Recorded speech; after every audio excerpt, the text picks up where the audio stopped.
Nah itu tuh aku ngeliat ya memang di rumahnya itu tuh kayak udah banyak makhluk. Jadi pas di Kucingan itu tuh lagi nerawang bapaknya, si Butonya tuh datang. Pokoknya aku mau bikin bapak ini sampai sakit dan mati. Batu itu tuh kayak di hulu hati gitu loh.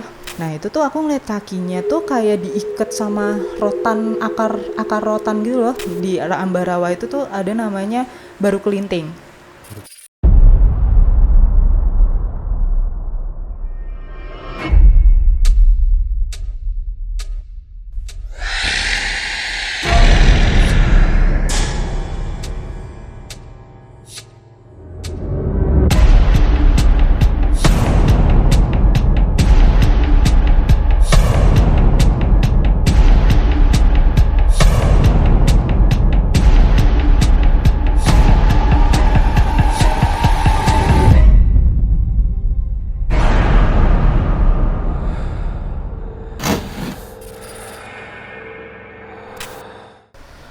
Halo Sobat Mistis, sekarang kita sudah mendatangkan Vina untuk menjelaskan tentang cerita dari Mas Gracie yang barusan. Untuk lebih jelasnya langsung saja. Halo Mbak Vina. Mbak Vina ya? Iya Mbak Vina. Halo Mas. Nah, untuk menanggapi cerita dari Mas Gracie yang tadi Mbak, itu sebenarnya dari bapaknya Mas Gracie itu kayak gimana toh? Yang dilihat dari Mbak Vina yang sebagai indigo.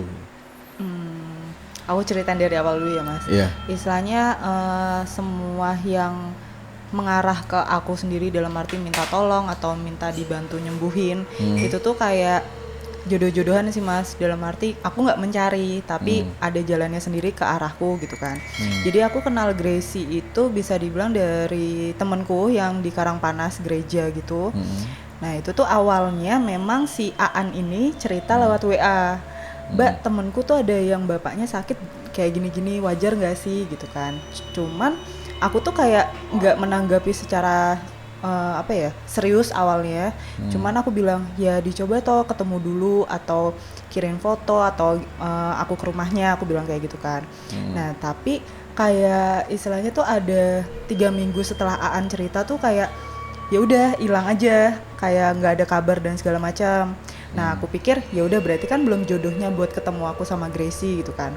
Terus pas lagi nongkrong di Noktur, nah itu tuh anak-anak pada kumpul, terus si Gracie tuh kayak datang terakhir gitu loh, datang terakhir nyusul kita pada nongkrong. Itu awalnya aku nggak ngeh kalau si Gracie ini yang diceritain Aan yang bapaknya sakit. Gitu. Cuman emang pas ngelihat si Gracie ini kan di situ ada Edwin juga kan. Nah si Edwin tuh pertama kayak pas si Gracie turun dari motor, Edwin tuh udah langsung bilang kok anaknya nggak beres ya gitu. Cuman aku kan nggak begitu kayak nggak kenal langsung, istilahnya nggak deket. Jadi aku cuman iya sih kayak ada masalah atau apa. Cuman aku cuman oh ya udah gitu doang, nggak yang langsung nanya gimana. Terus pas ada agenda kita kumpul lagi, itu semingguan apa 2 mingguan setelah pertemuan itu, aku berusaha yang kayak nih anak nih di circle-nya kita pada nongkrong, dia doang nih yang punya masalah yang belum bisa diceritain kayak gitu loh. Jadi lebih skip rasanya. Dan istilahnya tuh kayak dia di kumpulan kita tuh kayak ketawa-ketawa doang, terus kayak cerita yang lain ngebanyol dan segala macam. Nah terus akhirnya aku berusaha, kalau dari aku kan emang awalnya nggak pernah yang langsung lu punya masalah gini nggak mungkin kan. Jadi kayak nungguin dia cerita duluan tuh. Terus pas aku udah berusaha mancing, Gracie ada masalah apa gitu kan.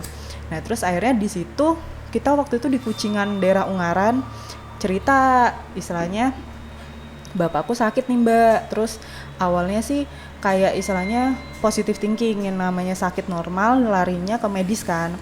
Dari kontrol, dari check up dan segala macam. Dan anehnya tuh sampai dia bilang hampir setahun. Istilahnya ketemu aku pas di situ udah setahun lebih lah istilahnya hitungannya. Lah terus dari medis apakah berubah, sembuh atau membaik apa gimana? Enggak sih Mbak, kayaknya tuh pas kita ditemuin sama kayak orang pintar, itu tuh katanya dikirim. Nah tapi kita nggak tahu yang ngirim tuh siapa dan segala macam. Nah dari Kucingan obrolan itu aku kan nggak langsung ke rumahnya, aku mencoba nerawang kondisi bapaknya kayak apa gitu kan.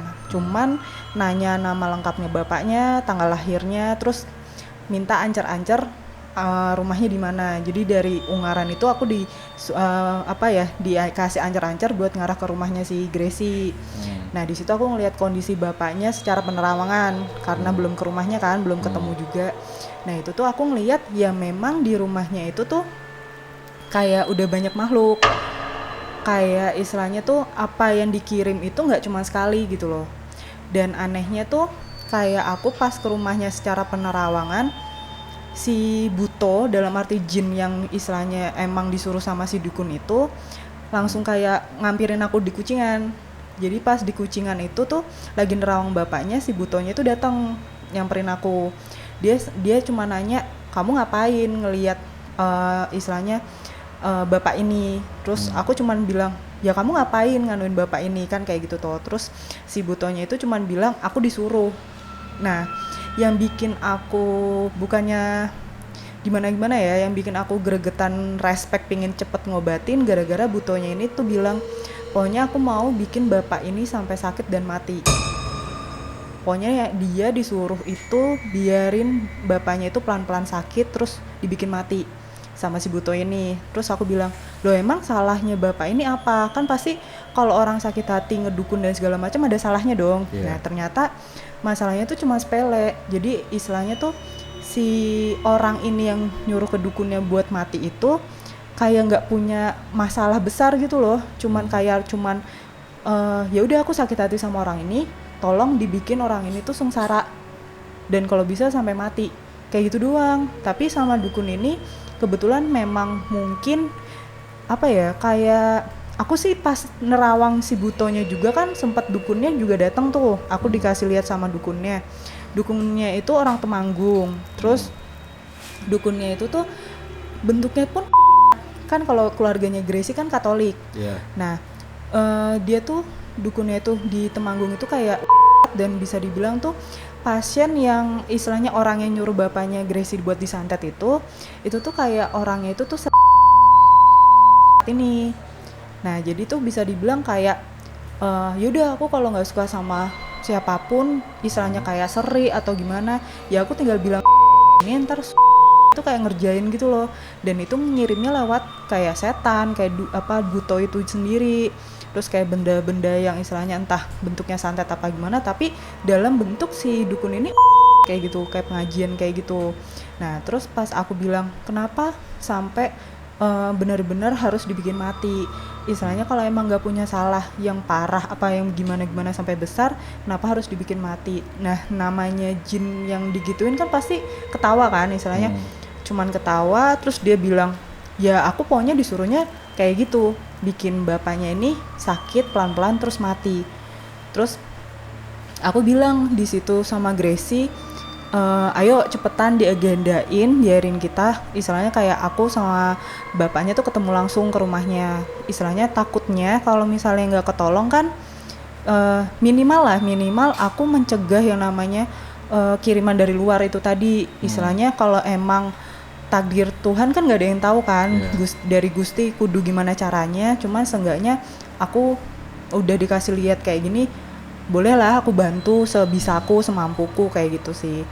Jadi awalnya emang cuman just cerita di Kucingan, terawangan dari jauh itu tadi.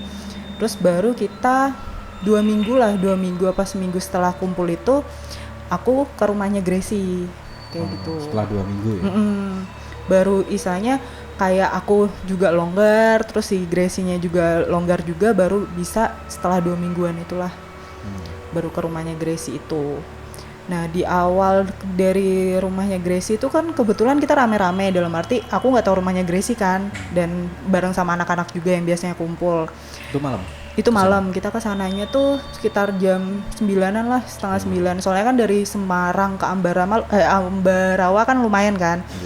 Nah pas nyampe di rumahnya itu, yang pertama aku ketemu Butonya tadi itu yang nyamperin aku di Kucingan kemarin 2 minggu kemarin itu. Terus yang rada istilahnya kan pasti salaman sama bapaknya kan.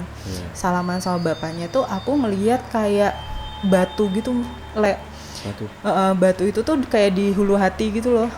Nah itu tuh udah kayak ya warnanya sih kalau bisa bilang tuh kayak merah-merah ya delima gitulah, merah-merah ke rada pink-pinkan kayak gitu. Nah itu tuh ada di ulu hatinya. Terus yang bikin aku kasihan dalam arti kayak apa ya, kok nih dalam arti Anturan kan dia menolong orang ya istilahnya, mengarahkan yang baik dan segala macam. Ini kok dia malah mengiyakan buat orang itu ngerjain orang lain. Jadi si bapaknya itu yang pertama aku lihat itu kan bapaknya duduk, aku di sampingnya kan ngobrol gitu kan. Nah itu tuh aku ngeliat kakinya tuh kayak diikat sama rotan, akar rotan gitu loh yang kering. Nah jadi aku kan pertama nanya, Om rasanya gimana gitu. Terus akhirnya Om itu kan cerita awal sakitnya. Pokoknya awal sakitnya tuh Mbak, saya tuh tiba-tiba kayak di kaki itu tuh suka kemeng, jadi kayak kenceng gitu kan. Terus kalau tiap malam tuh kayak panas dingin, pokoknya susah tidur. Terus lama kelamaan kakinya saya yang sebelah kiri, pokoknya nyerangnya tadinya sebelah kiri. Yang sebelah kiri itu tuh setiap malam itu kayak nyut-nyutan gitu loh, kayak istilahnya kayak kemeng tapi lama-lamaan kayak tambah sakit kayak gitu kan. Nah sempet yang namanya dia awalnya kan ini kan kayak berobat ke medis itu kan, udah diminumin obat Mbak, udah istilahnya berobat ke medis tuh udah berulang kali lah istilahnya, minum obatnya udah banyak juga.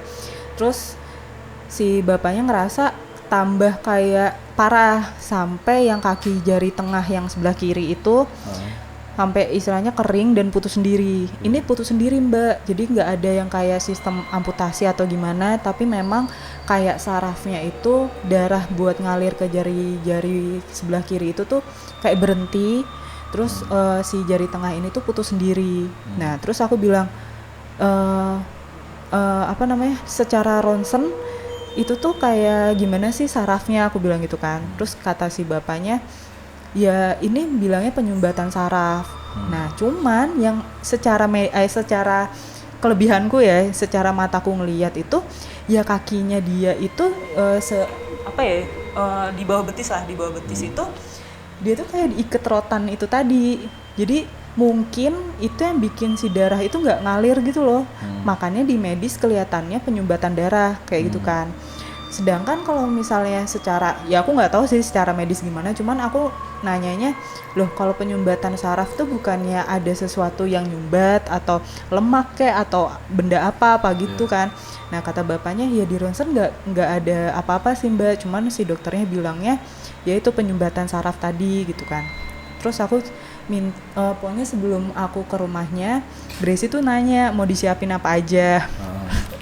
Terus aku ketawa kan, maksudnya loh aku bukan dukun gitu kan, aku cuman membantu doa dan segala macam. Cuman pas aku ke rumahnya itu aku minta disiapin beras sama air. Nah airnya tuh kayak sebaskom gitu kan. Maksud aku tuh pas aku minta air itu tak celupin kakinya omnya itu kan, kakinya bapaknya itu dicelupin ke air, dan aku berusaha ngelepas sih tali rotannya tadi itu. Nah pas aku celupin kakinya di air, terus aku bantu doa dan segala macam, bapaknya ngerasa kayak darah tuh ngalir.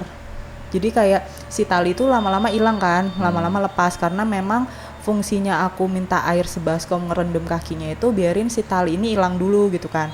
Terus bapaknya tuh bilang kok rasanya lebih enak ya gitu kan. Terus rasanya lebih enak, terus kayak ngalir aja Mbak darahnya, yang tadinya kencang, terus yang tadinya dingin, terus yang tadinya kayak ngerasa kaku itu tadi, itu tuh jadi kayak lemes lagi gitu kan. Terus aku bilang, iya Om, ini aku lepas tali rotannya itu tadi. Nah kalau bisa sih besok terapinya kayak berjemur, yang namanya orang tua kan, berjemur dan segala macam. Nah tapi Omnya waktu itu bilangnya, ya kan ini musim hujan, jadinya tuh kayak cari sinar mataharinya susah gitu kan. Terus aku bilang ya udah berarti dibantu doa aja Pak, aku bilang gitu kan. Nah terus yang aku berusaha tarik batunya tuh awalnya jadi tuh di rumahnya si Gracie itu kan depannya makam tua, jadi kayak ada pemakaman kayak kuburan tua yang kayak apa ya, kuburan yang udah lama yang kayak batu nisannya biasa aja. Kalau kuburan modern kan udah tertata rapi dan segala macam kan. Ini tuh yang masih gaya-gaya zaman dulu lah. Nah di situ tuh karena mungkin tahu aku di situ orang bisa, ya istilahnya bisa ngelihat mereka lah, dalam arti mereka tuh pada datang awalnya, pada datang. Nah aku tuh nggak tahu silsilahnya keluarganya si Gracie awalnya, tapi makhluk-makhluk ini tuh kayak cerita kalau si bapaknya Om ini, ya istilahnya mbahnya Gracie ini dalang gitu kan. Terus akhirnya aku bilang, loh seharusnya ada yang magerin lah, ya nggak sih? Kalau misalnya setauku yang namanya dalang atau orang-orang dulu itu yang punya ilmu kan seharusnya bisa menolak hal-hal negatif itu kan dari luar gitu kan. Nah ternyata dari bapaknya sendiri pun nggak mudeng hal-hal seperti itu gitu loh. Jadinya kayak nggak dikerjain atau nggak percaya apa gimana, jadinya ya udah yang namanya disantet kena aja gitu kan. Nah terus pas aku mau ngambil batu itu ada yang namanya kalau di Jawa Tengah daerah Ambarawa, emang rumahnya Ambarawa kan, di arah Ambarawa itu tuh ada namanya Baru Kelinting. Itu tuh kisah kayak danau Baru Kelinting itu. Aku tuh tadinya, aku kan bukan orang Jawa ya, istilahnya aku nggak tahu itu siapa. Jadi tuh bentuknya tuh kayak naga, ular naga, istilahnya tuh naga warna putih itulah dalam arti. Nah dia itu tuh kayak menjaga kawasan si Ambarawa itu tadi. Nah pas aku kesana, kebetulan kan mungkin indraku kebuka semua toh. Nah itu tuh jadi kayak menarik makhluk-makhluk dunia sana yang ya, ini siapa sih gitu, kok datang ke Ambarawa gitu kan. Terus akhirnya si Baru Kelinting ini tuh datang, cuman bilang ada apa sampai kamu kesini gitu kan. Terus aku bilang ya istilahnya aku nolong bapaknya ini, aku bilang bapaknya ini tuh kayaknya disantet, aku bilang gitu kan. Terus ini masih kawasan saya, nanti saya bantu buat ngelindungin bapak ini. Pokoknya si Baru Kelinting itu cuman bilang ya berarti santet atau ilmu hitam yang dari luar itu bukan dari kawasannya. Jadi dia kayak marah gitu loh, nggak terima, dalam arti ya udah nanti saya bantu buat nyelesain kayak gitu kan. Nah pas aku buat mau narik batu itu, kebetulan tuh kayak si butonya ini tuh kayak ngajak perang, ngajak ribut gitu loh secara dunia gaibnya. Karena posisinya pas ngebersihin itu si dukun ini tuh kayak ngeling gitu loh, kayak ngeh kalau si bapaknya Gracie ini lagi disembuhin. Jadi kayak si dukunnya secara goibnya tuh datang, terus si butonya ini kan ada yang di depan rumah satu, sama yang di badan bapaknya yang isinya batu itu juga ada isinya tuh kayak buto gitu. Buto tuh kayak gimana ya, kayak genderuwo besar, cuman tuh pas di di bapaknya Gracie itu bentuknya tuh kayak warnanya biru ijo lumut gitulah pokoknya. Nah dua buto itu emang fungsinya buat si bapak ini sakit, tapi yang di depan rumah satu kayak misalnya suruhan si dukun buat mantau, yang satu lagi yang dikasih di batu itu yang buat bikin bapaknya bener-bener sakit. Jadi kalau ngelihat bapaknya tuh ya di dalam bapaknya itu ada butonya kayak gitu loh. Nah terus pas aku berusaha ngilangin butonya dulu, ternyata dukunnya datang dan aku nggak tahu ya secara cara kerjanya dunia lain sana seperti apa, cuman aku kan kayak ngelihat doang kan, istilahnya lewat mataku aku bisa ngelihat mereka gitu. Jadi pas mereka pada datang, terus kan hal-hal positif yang sekitar rumahnya Gracie kan juga datang tuh. Nah itu tuh malah kayak nge-backup aku, kayak ngebantu aku, kayak ngebantu aku, soalnya kan aku nggak punya pegangan kan, dalam arti aku nggak pelihara apapun gitu kan.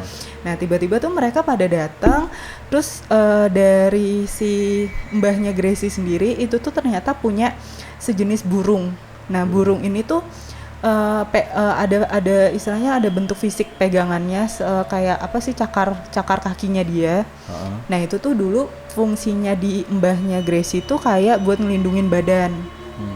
Nah karena nggak diturunin secara apa ya, secara nitis, dalam arti nih loh tak lungsurin ya ilmuku atau peganganku, kan itu cuman sama bapaknya disimpan doang dan bapaknya nggak tahu nih fungsinya apa gitu. Nah pas aku di situ ternyata burungnya datang dan dia cuman bilang aku selama ini nggak ada yang bisa diajak komunikasi antara keluargaku titisan keluarganya yang dulu megang aku nah ini tuh kebetulan ada kamu nih yang bisa nyampein kayak gitu kan. Nah ternyata dia selama ini tuh nggak tahu kemana kayak bertapa gitu. Nah itu nungguin buat orang yang bisa komunikasiin di keluarganya. Terus akhirnya aku bilang ya ini keluarganya dikirimin hal yang menurut aku nggak wajar, istilahnya jelek lah istilahnya, kayak santet gitu. Terus ya udah mau digimanain. Nah mereka itu malah yang positif itu mintanya dibalikin jadi barang semua makhluk yang dikasih ke bapaknya biarin sakit apa biarin ke arah mati tadi itu maunya dibalikin ke dukunnya, istilahnya minimal dukunnya tuh muntah darah katanya. Nah cuman dari aku sendiri aku nggak berhak nih buat ngehakimin ya nggak sih, istilahnya yang penting barang-barang atau hal-hal yang buruk tadi itu udah nggak di bapaknya ya nggak sih, yang penting aku tuh tugasnya cuma ngebersihin, bantu bapaknya aja. Terus akhirnya si baru kelinting tadi itu sama si burung tadi ini bilangnya si Eyang sih, soalnya dia nyebutin nama Jawanya nggak mau disampein, pokoknya namanya tuh bahasa Jawa juga, biasanya dipanggil Ki siapa gitu, pokoknya aku manggilnya Eyang. Si Eyang burung ini yang marani dukunnya, jadi si baru kelinting sama si Eyang ini tuh marani dukunnya yang di Temanggung itu, yang bisa dibilang kayak perang secara goibnya ya, perang kayak tadi itu. Terus si buto yang tadi dua buto itu aja kayak langsung dimusnahin, dan itu bukan aku yang kudu musnahin gimana enggak, malah mereka yang istilahnya musnahin si buto-buto itu kan. Terus akhirnya mereka katanya kasih waktu, jadi waktu pas aku ngobatin itu sekitar mau jam 12-an lah istilahnya, jam 12 malam mereka bilang pokoknya sampai azan subuh nanti kita bersihin, istilahnya mereka secara goibnya perang sendiri gitu loh. Nah terus aku bilang sama bapaknya, nanti kalau sampai subuh istilahnya ngerasa masih gak enak di hulu hati, ya bilang ya om, istilahnya ngabarin lewat WA atau gimana, biarin istilahnya mungkin harus ditarik aku sendiri kayak gitu kan. Terus ya nggak apa-apa Mbak Vina, jadi tuh ngerasa bapaknya tuh lebih enteng gitu loh, lebih enteng, lebih enakan. Terus aku juga kan mantaunya lewat Gracie kan, istilahnya WA-an sama Gracie, aku bilang gimana bapakmu kabarnya gitu. Terus Gracie pas subuh bilangnya ini masih perang ya Mbak, masih apa istilahnya masih dalam proses penyembuhan gitu kan.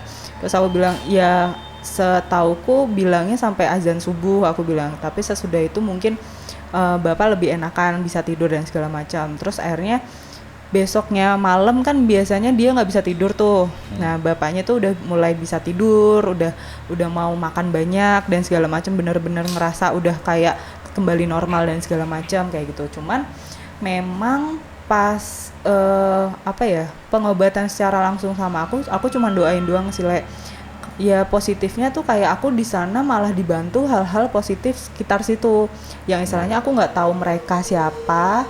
Terus mereka bilangnya yaudah aku bantu dan segala macam, karena kalau dibilang aku kudu perang sama dukunnya sendiri kan aku nggak bisa gitu kan, istilahnya aku cuman bisa bantu doa gitu. Terus akhirnya ya mereka yang ngerjain, terus ngelihat beberapa hari bapaknya mulai sehat, berarti kan apa yang dikirimin, apa yang dibikin dukun itu udah hilang kan kayak gitu toh. Terus akhirnya aku bilang ya udah berarti kalau sudah membaik ya ya memang istilahnya jodohnya kan, biasanya kalau orang pengobatan itu jodoh-jodohan toh, istilahnya di pertemuannya kapan sama siapa, terus pengobatannya kayak apa gitu kan. Cuman memang aslinya jadi sepahamku yang namanya dunia santet itu nggak sembarangan juga dukun itu bisa nyantet orang, kecuali dukun itu tuh tahu nih titik sakitmu aslinya tuh di mana. Jadi sebenarnya bapaknya Gracie itu punya sakit jantung Nah untungnya si dukun ini tuh kayak ngasih si batu itu nggak di jantungnya. Kalau misalnya dia benar-benar mau bikin bapaknya Gracie mati, Ya untungnya batu itu nggak masuk ke jantung bapaknya. Kalau misalnya masuk ke jantung bapaknya lewat buto itu pasti ya nggak dibikin sakit lama-lama, ya pasti langsung mati. Kayak gitu sih. Nah, eh, di ceritanya di Gracie tadi kan dirimu kembali lagi setelah berlangsung berapa lama ya, sekitar bulanan tadi untuk nengok bapaknya si Gracie karena penyakitnya kambuh lagi. Nah itu kenapa? Sebenarnya sih bukannya penyakitnya kambuh lagi. Jadi penyakitnya yang bawaan aslinya itu kan memang ada dari awal toh, yang kayak sakit saraf penyumbatan itu tadi. Nah itu tuh ngarahnya lebih kayak dia nggak bisa tidur lagi, kenceng lagi kepalanya dan segala macam. Itu ternyata efek samping dari obatnya, obat dari medisnya. Jadi aku kan cuman bisa ngebersihin yang namanya kiriman atau hal-hal negatif dari luar. Tapi emang si bapaknya dikasih ujian dari Tuhan ya buat sakit, merasakan sakit. Jadi seenggaknya aku cuman menyarankan ya tetap berobatnya ke medis, pengobatan medis, biarin si sakit aslinya itu sembuh, kayak gitu sih. Aku ada pertanyaan sih. Eh, yang tadi dari cerita Gracie sendiri, dia sebelum bertemu dengan dirimu kan dia bercerita tentang eh, bahwa dia seperti kayak dikirimi barang santet ya, itu berbentuk tanah yang dibungkus oleh plastik dan itu dibakar dengan api biasa pun ya nggak mempan, tapi akhirnya dengan alat apa itu akhirnya dia terbakar dan anehnya itu adalah bentuk tanah ketika dibakar menjadi abu dan membuat wangi seperti kayak kemenyan. Nah, itu gitu. apa? Sebenarnya dalam bentuk yang aku sih nggak ngelihat langsung ya, karena kondisinya pas udah kayak cerita ke aku tuh tanah itu kan udah dibakar, udah ketahuan itu kan. Jadi pas aku nerawang ya memang tanah yang dibungkus itu tuh tanah kuburan. Ya istilahnya kalau orang-orang dulu kan bilangnya itu adalah perantara hal paling mudah lah buat istilahnya nyantet atau gendam apa yang lain-lain, tanah kuburan tuh paling manjur. Nah itu tuh memang kalau misalnya dibakar, kalau orang dulu tuh bilangnya nemu apapun yang aneh, entah uang, entah hal-hal apa, benda-benda apa, itu tuh kalau dibakarnya ya udah kebakar kayak melonyot gitu, ya berarti normal kayak gitu kan. Tapi kalau misalnya kebakarnya dalam bentuk langsung bus api, debu atau kayak asap yang langsung apa sih ngembul gitu tapi langsung hilang, nggak ada bekasnya, itu macam-macam sih. Cuman memang biasanya itu tuh kesannya kayak lu dukun itu ngirim tuh misal tanah kuburan, tapi kan dia bisa nyampe ke dalam rumah atau istilahnya masuk ke badan orang atau nyampe ke rumahnya, depan rumahnya Gracie itu kan perantaranya lewat jin tadi kan. Kayak yang istilahnya yang di dalam tanah itu kan butonya tadi tuh. Nah itu tuh yang kita bakar itu ya bendanya aja sebenarnya. Jadi yang istilahnya kayak keluar asap atau yang ngebiak wangi dan segala macam, ya itu yang kebakar makhluknya, tapi bukan menghilangkan makhluknya buat ngilang dari tempat itu, kayak gitu sih. Itu cuman kayak perantara benda doang.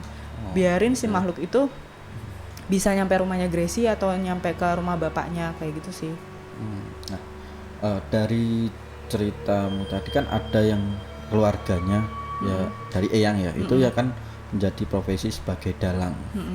Dan bapaknya Gracie pun tadi yang dari Gracie cerita, dia bapaknya ini tidak bersinggungan dengan hal-hal gaib atau mewarisi dari eyangnya yang notabene kan lebih banyak bersinggungan dengan hal-hal gaib. Nah, ada saran nggak Vi?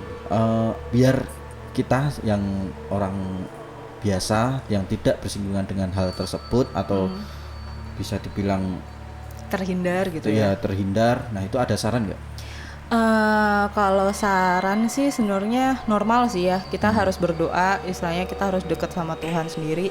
Yang istilahnya sakit pasti semua manusia tuh ujian paling mudah ke diri sendiri kan sakit sendiri gitu. Kita pun nggak pernah tahu sakit kita kapan kan kayak gitu. Tapi seenggaknya namanya kita berdoa terus istilahnya dekat sama Tuhan, biasanya itu nggak yang namanya gampang buat orang luar atau hal-hal negatif itu nyerang ke kita kalau kita dekat sama Tuhan kita sendiri.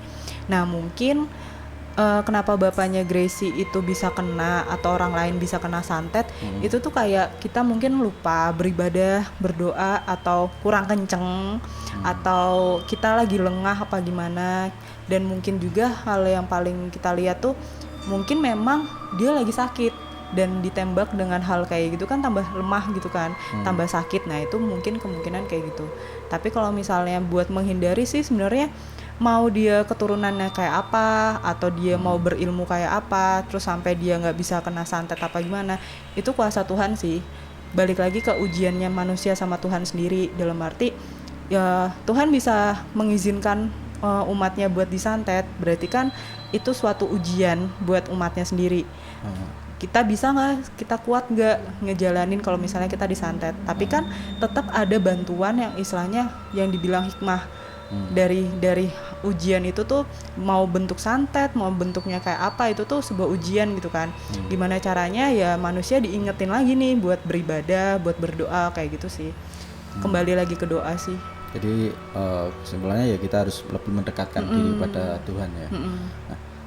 Nah, satu lagi terakhir nih, yang menjadi pertanyaanku ini, dari Gracie-nya sendiri itu